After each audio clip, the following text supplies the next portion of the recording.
જે રીતે દિવસે દિવસે ગ્લોબલ વોર્મિંગ અને દરેક દેશ અને દરેક શહેર સમક્ષ અનેક સમસ્યાઓ ગ્લોબલ વોર્મિંગને કારણે ઉદ્ભવતી જતી હોય ત્યારે મહાનગરપાલિકાએ આજે એક ઉત્તમ કાર્ય કરી એન્વાયરમેન્ટ સેલની એક રચના કરી છે। તેના કામને મંજૂરી આપવામાં આવી છે।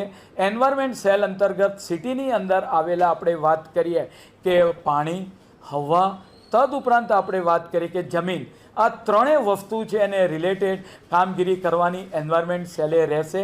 તદુપરાંત રિન્યુએબલ એનર્જી છે એ રિન્યુએબલ એનર્જીને પ્રોત્સાહન મળે અને સિટીમાંથી કાર્બન ડાયોક્સાઇડની માત્રા દિવસે દિવસે ઘટે અને ઓક્સિજનની માત્રા વધે એ માટે એન્વાયરમેન્ટ સેલ અંતર્ગત સિટીના લોકોનું લાઈફસ્ટાઈલ સારી રીતે જાય એ માટે એન્વાયરમેન્ટ સેલની કાર્યપદ્ધતિ રહેશે।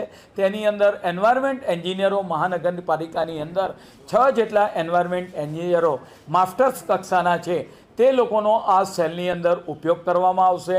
પરિણામે એર ક્વોલિટી હોય, વોટર ક્વોલિટી હોય અને લેન્ડ ક્વોલિટી હોય। તદુપરાંત આપણે વાત કરીએ કે લેબર કોલોનીની અંદર વસતા જે લેબરો હોય, મજૂરો હોય એ પણ સારી રીતે પોતાની રીતે રહી શકે।